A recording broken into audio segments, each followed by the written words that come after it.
आज का पहला पाठ प्रेरित चरित से लिया गया है। अध्याय 11, वचन संख्या है 21, 26, 13, 1 से 3 तक। बहुत से लोग विश्वासी बनकर प्रभु की ओर अभिमुख हो गए। यरूशलेम की कलीसिया ने उन बातों की चर्चा सुनी और उसने बरनाबस को अंताकिया भेजा। जब बरनाबस ने वहां पहुंचकर ईश्वरीय अनुग्रह का प्रभाव देखा तो वह आनंदित हो उठा। उसने सबों से अनुरोध किया कि वे सारे हृदय से प्रभु के प्रति ईमानदार बने रहें, क्योंकि वह भला मनुष्य था और पवित्र आत्मा तथा विश्वास से परिपूर्ण था। इस प्रकार बहुत से लोग प्रभु के शिष्यों में सम्मिलित हो गए। इसके बाद बरनाबस साउल की खोज में तरसुस चला गया और उसका पता लगाकर उसे अंतकिया ले आया। दोनों एक पूरे वर्ष तक वहां की कलीसिया के यहाँ रहकर बेहद से लोगों को शिक्षा देते रहे। अंताकिया में शिष्यों को पहले पहल मसीही नाम मिला। अंताकिया की कलीसिया में कई नबी और शिक्षक थे, जैसे बरनाबस, सिमेओन जो नीगेर कहलाता था, लुकियुस कुरेनी, राजा हेरोद का दूत, भाई मनाहेन और साउल। वे किसी दिन उपवास करते हुए प्रभु की उपासना कर ही रहे थे कि पवित्र आत्मा ने कहा, मैंने बरनाबस तथा साउल को एक विशेष कार्य के लिए निर्दिष्ट किया है, उन्हें मेरे लिए अलग कर दो। इसलिए उपवास तथा प्रार्थना समाप्त करने के बाद उन्होंने बरनाबस तथा साउल पर हाथ रखे और उन्हें जाने की अनुमति दे दी। यह प्रभु की वाणी है।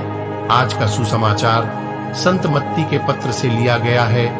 अध्याय 10, वचन संख्या है 7 से 13 तक। राह चलते यह उपदेश दिया करो, स्वर्ग का राज्य निकट आ गया है। रोगियों को चंगा करो, मुर्दों को जिलाओ, कोढ़ियों को शुद्ध करो, नरक दूतों को निकालो। तुम्हें मुफ्त में मिला है, मुफ्त में दे दो। अपने फेंटे में सोना चांदी या पैसा नहीं रखो। रास्ते के लिए न झोली, न 2 कुर्ते, न जूते, न लाठी ले जाओ, क्योंकि मजदूर को भोजन का अधिकार है। किसी नगर या गांव में पहुंचने पर एक सम्मानित व्यक्ति का पता लगा लो और नगर से विदा होने तक उसी के यहाँ ठहरो। उस घर में प्रवेश करते समय उसे शांति की आशीष दो।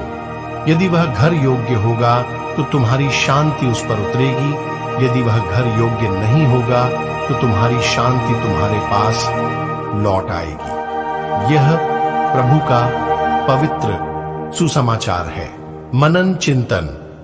मेरे प्यारे मसीह भाई बहनों, आज हम 12 शिष्यों के भेजे जाने के बारे में सुनते हैं। यीशु केवल एक महान शिक्षक ही नहीं थे, बल्कि एक महान प्रशिक्षक भी थे। उन्होंने अपने शिष्यों को बहुत अच्छी तरह से प्रशिक्षित किया। उन्होंने उन्हें अपने साथ रहने दिया। जब वे घर पर थे, रास्ते में थे, झील के किनारे पर थे, नावों में थे, पहाड़ की चोटी पर या सड़कों पर थे, तब उन्होंने उन्हें सिखाया। उनके सामने उन्होंने सुसमाचार का प्रचार किया, बीमारों को चंगा किया, कोढ़ियों को शुद्ध किया, अपदूतों को बाहर निकाला और मृतकों को जीवित किया। उन्होंने उनके संदेहों को दूर किया, उनके विश्वास को पुष्ट किया और उनके प्रश्नों का उत्तर दिया। उन्होंने उन्हें पवित्र आत्मा की शक्ति का भी आश्वासन दिया जो उनके साथ रहेगी। 12 ने यीशु को हर किसी की भलाई करते हुए देखा।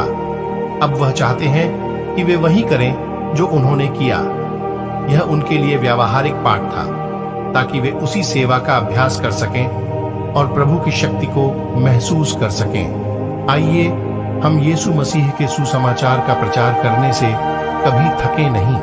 प्यारे विश्वासी भाई बहनों, आइए हम सभी आज के वचन पर मनन चिंतन करें। आप सभी को परमेश्वर आशीष तथा शांति प्रदान करे। आमीन। प्रार्थना। हे पिता ईश्वर, आज मैं चंगाई की प्रार्थना उनके लिए करता हूं जो पिता ईश्वर अपने जीवन से परेशान है, कई प्रकार की चिंता से परेशान है, जिसके कारण वे अपना जीवन खुशी से नहीं जी पा रहे हैं। चिंता परेशान से उन्हें आपका वचन भी अच्छा नहीं लगता है। पिता, आप उन्हें अपने अनमोल लोहू द्वारा चंगाई प्रदान कर उनके ऊपर से शैतान की शक्ति को अभी ही दूर कर और उनके ऊपर अपनी शक्ति दीजिए ताकि वे आपके नाम में जीवन खुशी से जी सके। मैं आपसे प्रार्थना करता हूं, आमीन। आइए हम सभी प्रभु यीशु के आगमन की घोषणा करें। मेरे प्यारे भाई बहनों, हम सभी प्रभु यीशु के आगमन की प्रतीक्षा कर रहे हैं। हम सभी हमेशा प्रभु यीशु के आगमन के लिए तैयार रहे। हम सभी इस दुनिया की किसी भी चीज पर लालच न करें। आपके पास जो है उसी में खुश रहे। आपके जीवन में प्रभु यीशु है, वही बड़ी बात है। आइए हम सभी प्रभु यीशु के अनमोल वचन को एक साथ कहें। हे प्रभु, हम तेरी मृत्यु और पुनरुत्थान की घोषणा तेरे आगमन तक करते रहेंगे।